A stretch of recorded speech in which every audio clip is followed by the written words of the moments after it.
Good morning. This is our first episode in English, right from the 10th edition of Book Fair, right? Panama Book Fair. We have a really special guest today, and this is Patricia. Say hi. Hi. She's going to talk to us about Piggy Press, and maybe I'm gonna try to ask her some questions about her life as a reader. Most of the people who work with books love to read. Most of them, not all of them.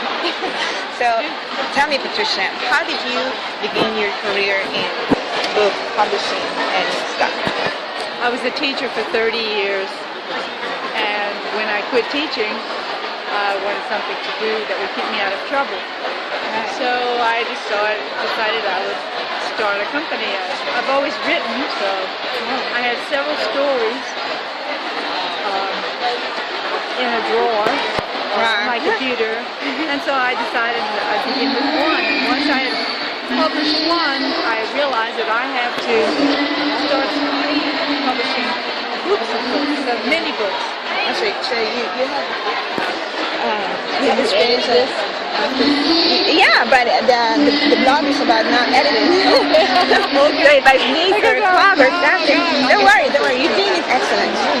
So you're right. You're right. I'm a writer, and I also started publishing other people's books when they came to me and said, "Hey, I have a story about you too."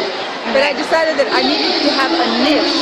And so everybody publishes either in one language or another, and I decided to make my books, or the books for Piggy Press, bilingual and for children, for young adults, always. Of course. So that's what I stick to. Of course. I write for children. I don't write for adults necessarily.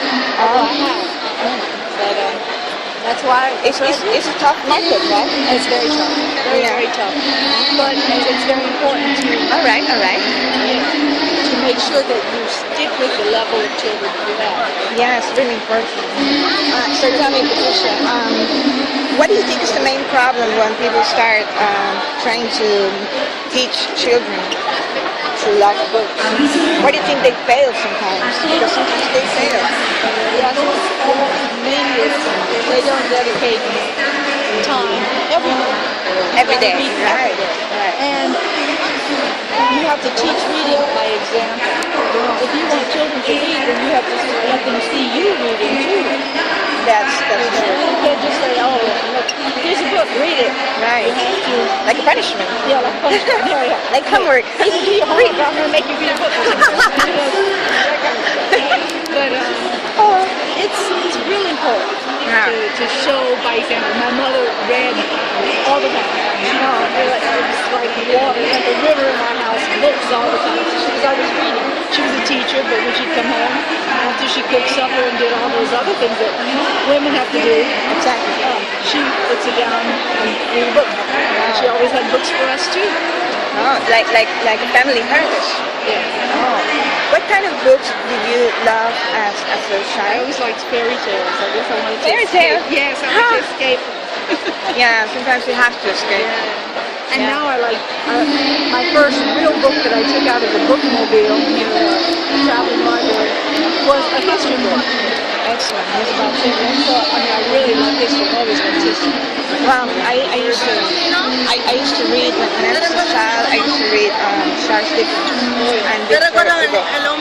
And my mom said that they were too difficult for a child to understand those books.